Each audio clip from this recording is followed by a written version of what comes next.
자, 오늘 본문 말씀을 가지고 요한복음 강의 첫 번째 시간으로 사랑의 예수님을 뜨겁게 만나라 라는 제목으로 말씀의 은혜를 나누겠습니다. 함께 우리 제목을 따라 하시겠습니다. 사랑의 예수님을 뜨겁게 만나라.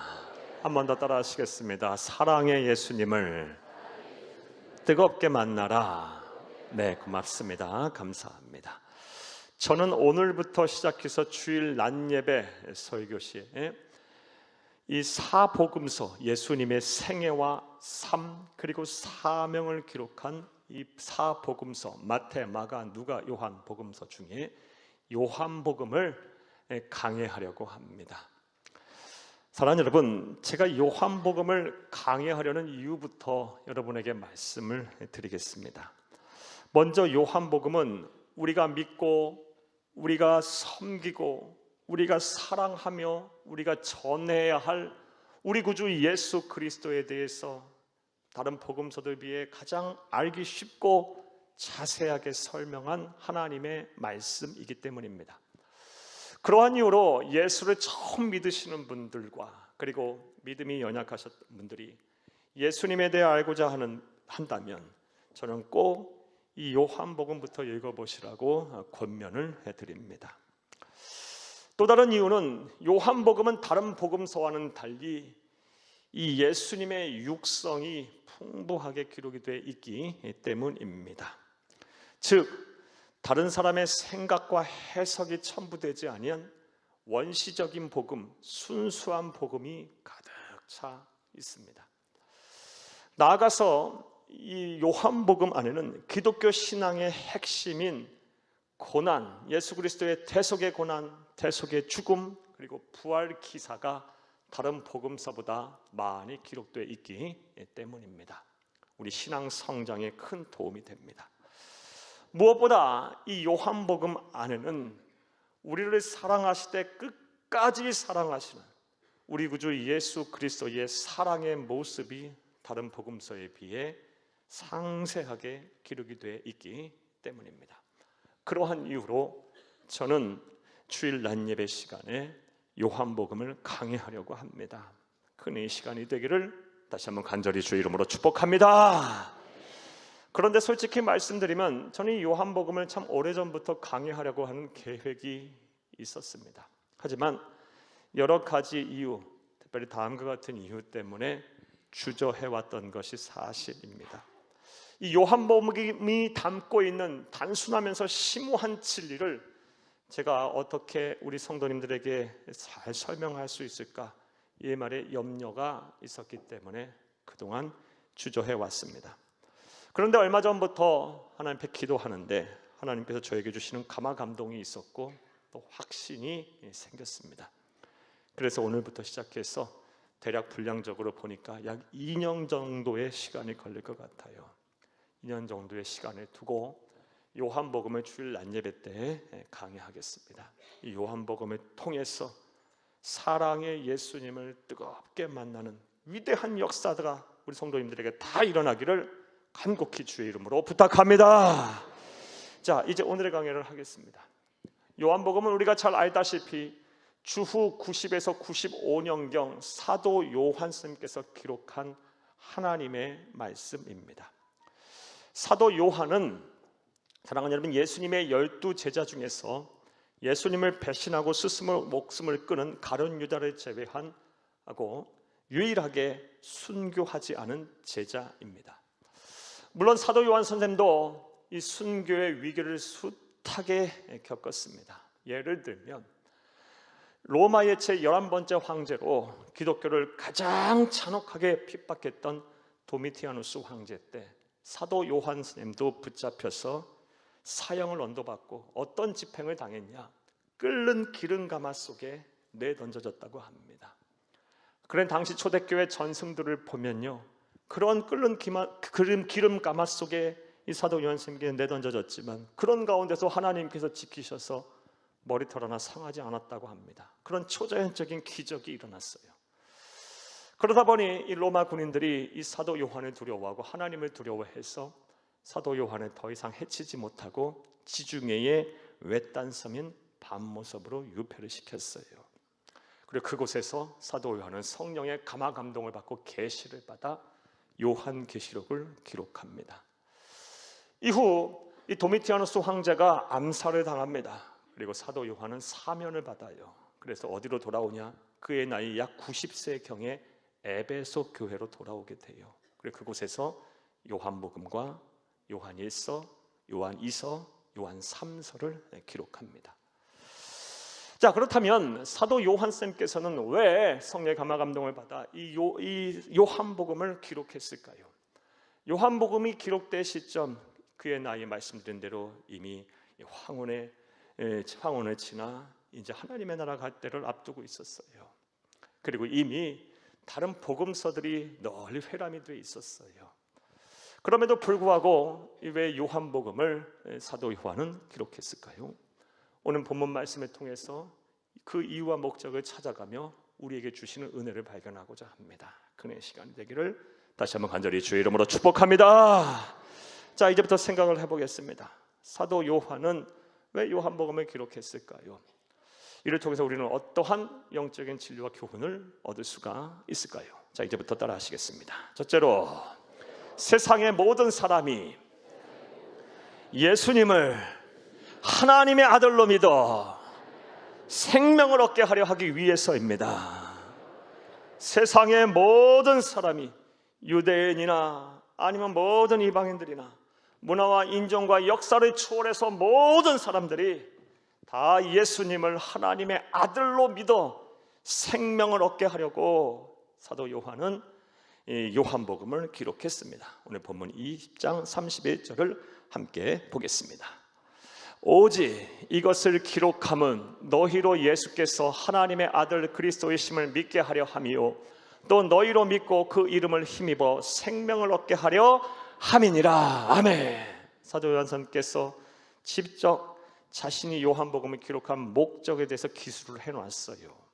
너희로 예수께서 하나님의 아들 그리스도이심을 믿게 하려 함이요 또 너희로 믿고 그 이름을 힘입어서 생명을 얻게 하려 함이니라. 그래서 나는 요한복음을 기록했다라고 직접 요한복음에 기술을 해놓았습니다.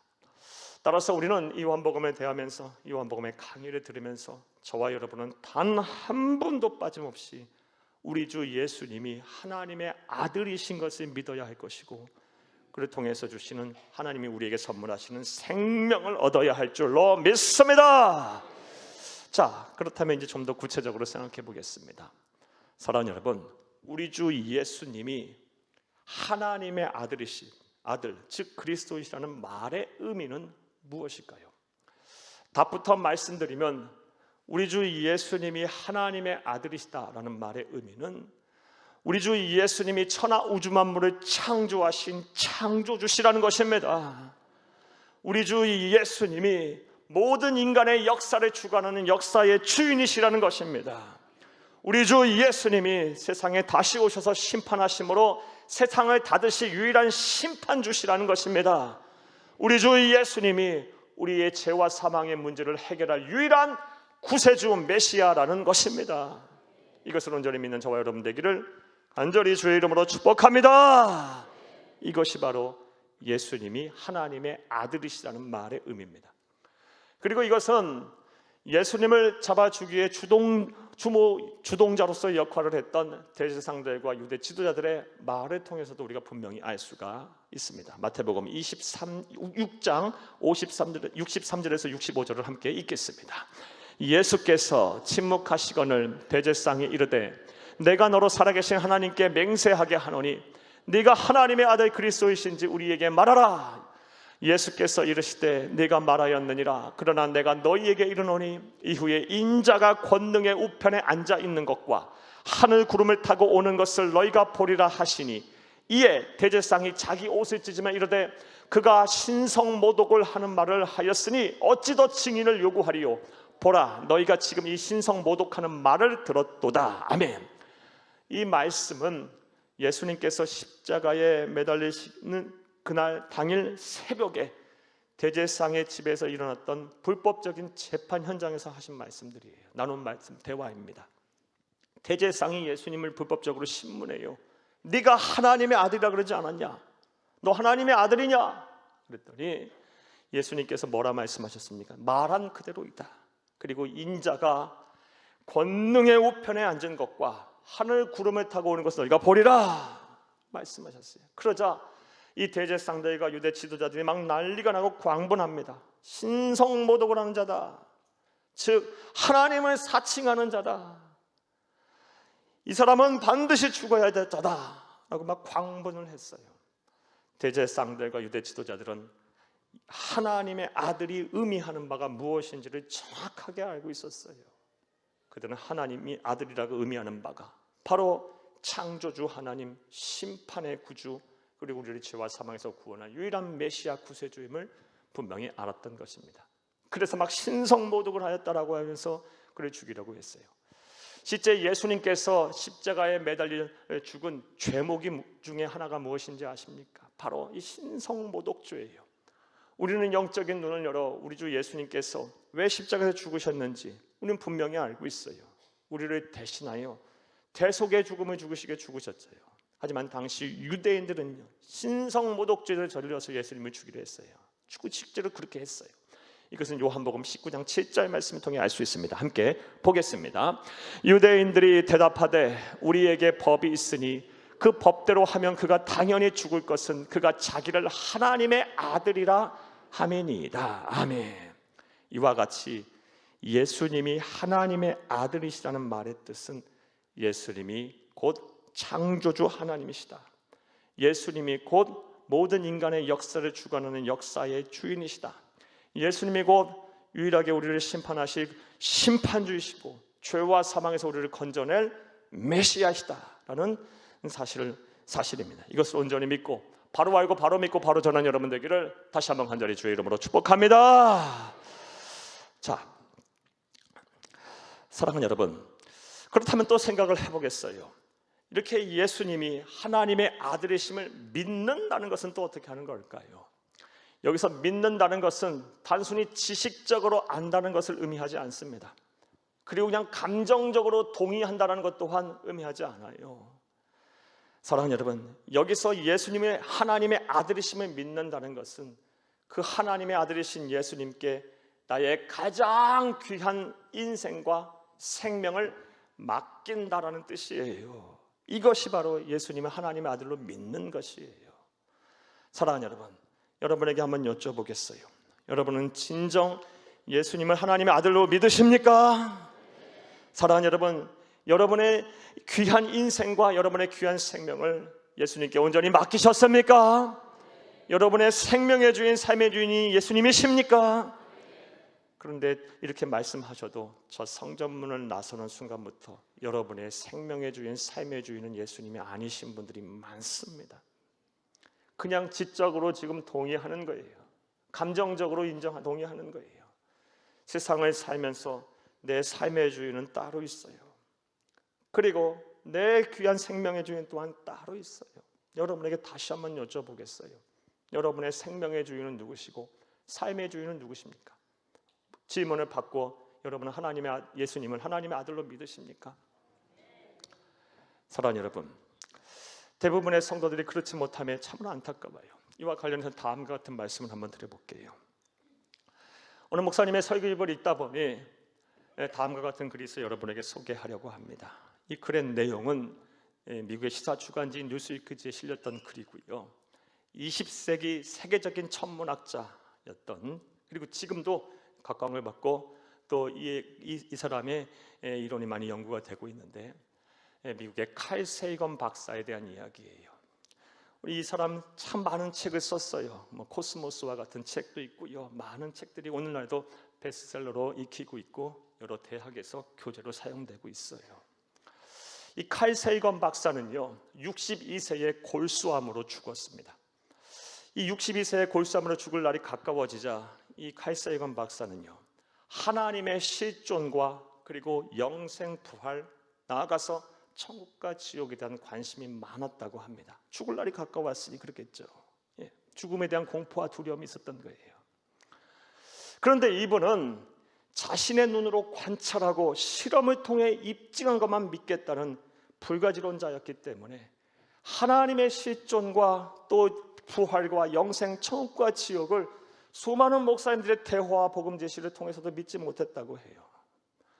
오늘은 한 목사님에게 이 박사님이 이렇게 이야기했다고 합니다. 목사님같이 이렇게 똑똑한 분이 눈으로 직접 보지 못하고 실험을 통해 입증하지 못한 하나님의 실존을 믿으십니까? 그래서 이 목사님이 또 그대로 반문했다고 합니다. 박사님같이 똑똑하신 분이 그런 실험과 그런 관찰 없어도 믿어지는 그 하나님을 왜 믿지 못하십니까? 그러면서 또 다음 같은 질문을 이 박사님에게 하셨다 그래요. 이 목사님이요. 박사님, 카이세이건 박사님, 사랑의 존재를 믿으십니까? 가만히 이 박사님 생각해 보니까요, 이분은 당신의 아내를 끔찍하게 사랑했다고 해요. 사랑의 존재를 믿습니다. 그렇다고 얘기했답니다. 그러면 이 사랑의 존재를 입증할 수 있으십니까? 라고 또 물었다고 해요. 또 가만히 생각해 보니까 사랑의 존재는 분명히 있지만 사랑의 영역에는 실제로 관찰하고 실험을 통해 입증할 수 없는 영역 또한 분명히 존재함을 인정할 수밖에 없었다고 합니다. 그래서 깨달았대요. 세상에는 분명 존재하지만 직접 관찰하고 입증할 수 없는 것들이 많다라는 것을 깨닫게 됐고, 하나님의 실존도 그러하고 천국과 지옥도 그러하고 영생과 부활도 그러하다. 눈으로 보여지지 않고 관찰할 수 없고 입증할 수 없지만 분명 존재하는 것이다 라고 인정할 수밖에 없었다고 합니다. 자, 그런데 이분은 끝까지 예수님 믿지 않았다고 해요. 그리고 사후 이분의 아내가 안타깝게도 안타까워하면서 다음같이 말을 했다고 합니다. 나의 남편은 평생 동안 예수를 알려고만 했지 믿지 아니하였다. 사랑하는 여러분, 제가 왜 이 말씀을 드리냐 하면 오늘날에도 평생 동안 예수를 알려고만 하시는 분들이 많아요. 진정 예수를 믿는 분들은 그렇게 많지 않아 보여요. 오늘 말씀대로 표현을 해드리면, 사랑하는 여러분, 정말 예수님이 여러분의 삶의 주인이십니까? 예수님이 여러분의 생명의 주인이십니까? 여러분은 예수님을 하나님의 아들로 온전히 믿으십니까? 여러분의 귀한 생명과 귀한 인생을 예수님께 맡기셨습니까? 그럼 왜 염려와 근심합니까? 왜 죽음에 대한 공포와 두려움 속에 삽니까? 왜 세상 앞에 당당하지 못합니까? 사랑하는 여러분, 우리의 주인이 딴 데 있기 때문에 그래요. 좀 솔직하게 하나님 말씀 앞에 섰으면 좋겠어요. 사랑하는 여러분, 여러분 어떠세요? 부디 말씀을 들으시는 모든 분들이 이 요한복음을 대하며 요한복음 강해를 통해 예수님이 나의 하나님의 아들, 나의 생명의 주인, 나의 이 인생의 주인임을 온전히 인정하고 그분께 여러분의 귀한 생명과 귀한 삶을 맡기실 수 있기를 간절히 주의 이름으로 축복합니다. 자, 좀 더 구체적으로 하나 더 생각해 보겠어요. 자, 그렇게 될 때 하나님은 우리에게 무엇을 약속하고 계십니까? 오늘 보면 31절을 다시 한번 읽겠습니다. 오직 이것을 기록하면 너희로 예수께서 하나님의 아들 그리스도이심을 믿게 하려 함이요 또 너희로 믿고 그 이름을 힘입어 생명을 얻게 하려 함이니라. 아멘. 예수님을 하나님의 아들로 믿으면 그분을 나의 생명의 주인, 삶의 주인으로 인정하고 그분이 창조주이시며 유일하신 심판의 주이시고 유일하신 나의 구세주의, 역사의 주인이심을 인정하고 그분께 나의 삶과 생명을 맡기면 하나님이 무엇을 주신답니까? 생명을 주신답니다. 여기서 말하는 생명은 두 가지로 해석을 할 수 있어요. 첫 번째 해석은요, 이 세상 사는 동안 하나님께서 우리에게 생명을 허락하신다는 말씀이에요. 생명이라고 표현해도 좋고 활력이라고 표현해도 좋고 생명력이라고 표현해도 좋고 세상을 사는 동안 구원하신다라고 표현해도 좋아요. 사랑하는 여러분, 하나님의 백성이 세상을 살다 보면요, 하나님의 백성 예수를 잘 믿는다고 해서 세상에서 모든 일이 내 뜻대로 되는 게 아니에요. 살다 보면 내 뜻대로 안 되는 게 너무너무 많아요. 살다 보면 인생의 세상의 거대한 장벽에 부닥쳐서 아무것도 못할 지경에 이를 때가 있어요. 답답할 때가 있어요. 막 낙심이 될 때가 있고요, 살고 싶지 않을 때가 있고요, 막 모든 것이 막 다 싫어질 때가 있고요, 도저히 내 힘과 내 능력을 어찌하지 못할 때가 있어요. 사랑하는 여러분, 내 생명력이 막 사그라들 때가 있어요. 그럴 때 예수님을 하나님의 아들로 믿는 자에게는 하나님께서 어떤 복을 주세요? 활력을 주세요. 생명력을 다시 솟게 하세요. 구원하십니다. 그래 다시 살아갈 힘을 얻게 하시고 용기 백배하게 하시고 믿음 주시고 담력 주시고요, 지혜 주시고 무엇보다 큰 기쁨을 주세요. 예수 믿는 사람은 세상 사는 동안 기뻐야 돼요. 날마다 얼굴 인상 쓰면서 힘들어 죽겠다고 하는 앞에 맨날 통곡과 탄식하며 사는 것은 어찌 보면 이건 은혜라고 볼 수 없어요. 예수를 믿는 그 이유 하나만으로도, 하나님의 아들로 믿는 그 이유 이유로 하나님께서 내게 생명을 허락하셔서 사는 것이 즐겁고 행복하고 막 날마다 즐거워해야 돼요. 이런 은혜와 복이 여러분 가운데 충만하기를 간절히 주의 이름으로 축복합니다. 여기서 말하는 또 다른 생명은 사후 영생하게 하신다는 말씀이에요. 사랑하는 여러분, 우리 그리스도인들은 죽음을 극복한 사람들입니다. 죽음은 우리에게 찰나의 순간일 거예요. 영원한 행복으로 들어가는 관문일 뿐이에요. 하나님은 우리에게 분명 약속하셨어요. 우리는 심판을 받지 않을 거예요. 우린 죄인이지만 하나님은 우리를 의인으로 인정했기 때문에. 사랑하는 여러분, 우리가 하나님 앞에 섰을 때 예수님께서는 우리를 그의 넉넉하고 따뜻한 품으로 끌어안고 총으로 우리를 인도해서 영생복락을 누리게 하실 거예요. 누구에게? 예수를 하나님의 아들로 믿는 자에게, 그분께 나의 귀한 생명과 귀한 삶을 맡기는 자에게, 지적으로 알고 감정적으로만 동의하는 사람이 아닌 분명 세상을 살면서 나의 생명의 주인, 나의 삶의 주인은 예수 그리스도이십니다 하며 그애가 이끄시는 대로, 그애가 나를 보호하시고 인도하시는 대로, 또 그가 주시는 대로, 막 명령하시는 대로 말씀에 순종하며 사는 자에게, 그에게 전 인격을 맡기고 그의 인생을 맡기는 자에게 하나님은 반드시 영생을 선물하실 거예요. 이러나 축복이 저와 여러분 가운데도 함께 하기를 간절히 주의 이름으로 축복합니다. 이렇게 세상의 모든 사람들이 예수님을 하나님의 아들로 믿어 생명을 얻게 하시려고 사도 요한스님께서는 성령의 감화 감동을 받아 요한복음을 기록한 것입니다. 또 두 번째로 왜 사도 요한은 요한복음을 기록했을까요? 자, 따라 하시겠습니다. 둘째로 예수님이 우리를 얼마나 사랑하시는지를 알게 하기 위해서입니다. 예수님이 우리를 얼마나 사랑하시는지를 알게 하려 하기 위해서 사도 요한은 요한복음을 기록했어요. 오늘 두 번째 본문을 함께 보겠습니다. 하나님이 세상을 이처럼 사랑하사 독생자를 주셨으니 이는 그를 믿는 자마다 멸망하지 않고 영생을 얻게 하려 하심이라. 아멘. 하나님이 세상을 이처럼 사랑하사 독생자를 주셨으니 이는 그를 믿는 자마다 멸망하지 않고 영생을 얻게 하려 하심이라. 복음의 핵심이에요. 가감되지 않은, 첨가되지 아니하는 원시적인 아주 순수한 복음 그 자체예요. 그리고 이 구절 우리 너무나도 잘 알 겁니다. 잘 아시고 또 암송도 많이 하실 거예요. 사랑하는 여러분, 그런데 이 구절을 보게 되면 하나님이 우리를 얼마나 사랑하시는지 우리는 또 잘 알 수 있어요. 어떻게 사랑하십니까? 얼마나 사랑하십니까? 독생자 예수 그리스도의 생명을 주시기까지, 우리를 대신하여 예수를 죽게 하기까지 하나님은 우리를 사랑하세요. 또 어떻게 사랑하십니까? 우리는 죄인이지만 그를 믿기만 하면 멸망하지 않고 영생을 얻게 할 정도로 우리를 사랑하신다는 거예요. 이 구절 하나만으로도 우리는 하나님은 우리를 얼마나 사랑하시는지를 잘 알 수 있어요.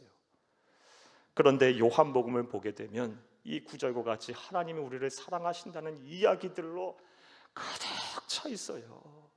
따라서 우리는 요한복음을 보게 되면 하나님이 나를 사랑하시는구나, 그 사랑에 젖을 수밖에 없어요. 예를 한번 들어볼까요? 먼저 요한복음 3장 말씀을 보게 되면 세상에서 이룰 수 있는 모든 부와 명예와 또 존경까지 받은 니고데모가 나와요. 근데 이 니고데모는요, 구원에 이르는 방법을 몰랐어요. 참된 진리를 몰랐어요. 그러다 보니 죽음에 대한 공포와 두려움 속에 떨었던 자예요.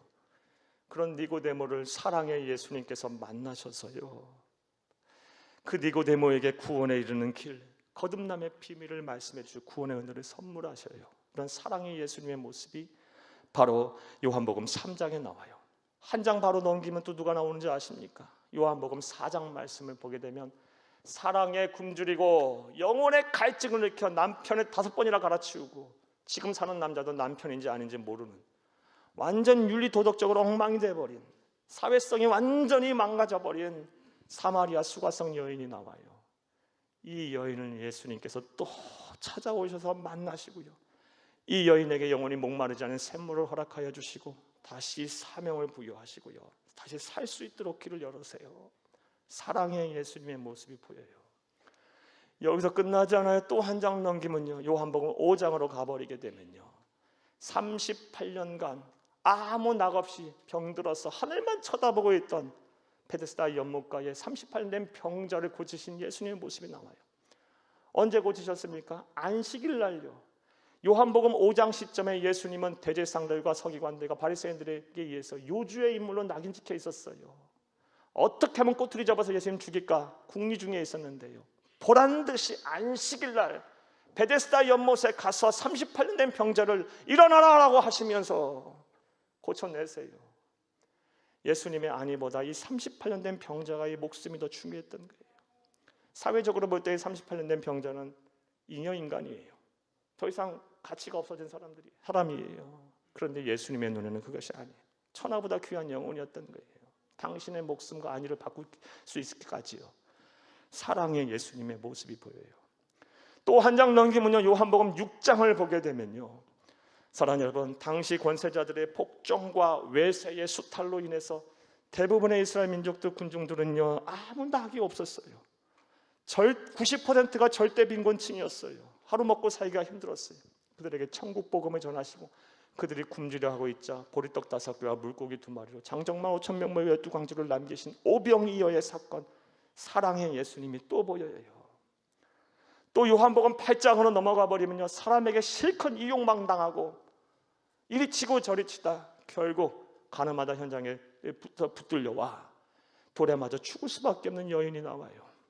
그 여인을 예수님께서는 감싸 안으시고요, 그 여인의 편이 되주시고 죄를 용서하시고 구원의 은혜를 베푸시는 사랑의 모습이 또 나와요. 또 사랑하는 여러분, 요한복음 13장을 넘어가면요, 예수님이 세상을 떠나실 지 얼마 남지 않음을 아셨고요, 그리고 제자들이 배신할 것 정보 다 아셨어요.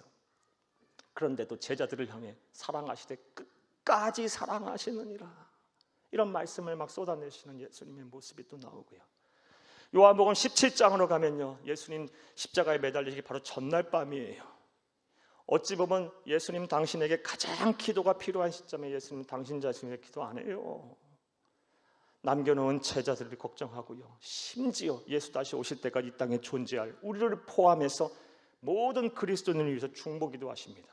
요한복음 17장 전체가 다 예수님의 중보기도예요. 사랑의 예수님이에요. 요한복음 21장으로 가면요, 우리 너무나 잘 아는 베드로를 다시 세워나가시는 하나님의 모습, 사랑의 모습이 보여요. 네가 다오기 전에 나를 3번 부인하리라 했더니 베드로 뭐라고 했나요? 호기롭게 다른 사람 다 그래도 나는 그러지 않을 거다. 예수와 함께 죽으러 가자 했던 사람이 정말 예수님 말씀대로 3번 부인했어요. 완전히 사명이 그냥 다 무너져 내려버렸어요. 그런 베드로를 만나셔서 따뜻한 밥 먹인 후에 네가 나를 사랑하느냐, 네가 나를 사랑하느냐, 네가 나를 사랑하느냐 3번 물으시고 내 양을 먹이라, 내 양을 치라, 내 양을 먹이라 하시면서 다시 사명의 자리에 우뚝 세우신 사랑의 예수님이 또 나와요. 이 부분만 말씀드려도 이만큼이에요. 장절을 넘길 때마다 구구절절히 사랑의 예수님 우리를 만나게 돼요. 그래서 사도 요한스님께는 우리로 하여금 이 사랑에 젖도록, 이 사랑을 알도록 요한복음을 기록한 것입니다. 따라서 저와 여러분이 요한복음을 대할 때마다, 요한복음의 강의를 들으시면서 우리가 집중해야 할 것은요, 사랑의 예수님을 뜨겁게 만나는 것에 집중하셔야 합니다. 이 사랑을 맛보고 살아야, 이 사랑을 젖어 살아야 우리는 세상 앞에 당당하게 살 수 있어요. 사랑하는 여러분, 사랑의 힘은 위대한 겁니다. 사랑에 젖어 살게 되면요, 가진 것 없어도 다 가진 사람처럼 살 수 있고, 근심하는 자 같으나 근심 하나도 없는 정말 천국의 길을 걷는 사람처럼 살 수 있는 것이고, 아쉬울 것도 없고 또 피곤해질 필요도 없고요, 또 굳이 아플 필요도 없어요. 마음에 상처를 입을 필요도 없고요, 상처를 받지도 않아요. 아무리 삶이 힘들고 어렵더라도 소망이 사라지지 않아요. 사랑의 힘은 위대한 거예요. 사랑하는 여러분, 사랑하는 여러분, 사랑의 근원이신 예수 그리스도를 요한복음 강해를 통하여 뜨겁게 만나는 여러분이 다 되시기를 간절히 주의 이름으로 축복합니다. 말씀 맺겠습니다. 사랑하는 여러분, 오늘은 요한복음 강해를 처음 시작하면서 요한복음을 기록한 목적에 대해 살펴보면서 우리가 배울 수 있는 은혜를 나눴어요. 먼저 요한복음을 기록한 목적, 세상의 모든 사람이 예수님을 하나님의 아들로 믿어 생명을 얻게 하려 하기 위해서 요한복음을 기록하셨어요. 이제 예수님을 지적으로 아는 데서 그치지 마세요. 그냥 말씀드리니 맞구나 감정적으로만 동의하는 데서 그치지 마시고, 성전 안에서든 성전 밖에서든 하나님의 나라 가는 그날까지 여러분의 삶의 주인, 여러분의 생명의 주인은 예수님이셔야 합니다. 그분께 여러분의 귀한 인생과 귀한 생명을 맡기시고 예수 안에서 자유하시고 하나님의 말씀에 순종하는 삶을 사는 여러분 되기를 간절히 주의 이름으로 축복합니다. 그리하면 생명을 주실 거예요. 생명을 주실 거예요. 나아가서 예수님이 우리를 얼마나 사랑하시는지를 알게 하기 위해서 요한복음에 기록해 주셨어요. 예수님의 사랑은요, 그 무엇과도 견줄 수 없는, 그 무엇으로도 치환할 수 없는 그런 사랑이에요. 이 사랑을 적게 되면요, 세상 모든 근심들이 다 사라져요. 이 사랑을 안에 우리가 거하게 되면 무서울 것도 없고 두려울 것도 없고요, 아쉬울 것도 없어요. 이 사랑 자체가 너무 위대하니까요. 사랑하는 여러분, 부디 말씀을 들으시는 모든 분들, 우리 교회 모든 성도님들, 요한복음 강해를 통해 이 사랑이 충만하게 임하길 간절히 바라요. 부디 앞으로 모든 진행될 강해를 통해서 여러분이 다 생명을 얻고 이 사랑 안에 거하여 하나님의 기쁘시고 사람에게 칭찬받는, 그리고 이 땅에서 하늘의 신령한 복과 땅의 기름진 복을 받으며 사후천국에서 영생 복락을 누리는 기여가 복된 성도님들 다 되시기를 간절히 주의 이름으로 축복합니다. 축복합니다. 축복합니다.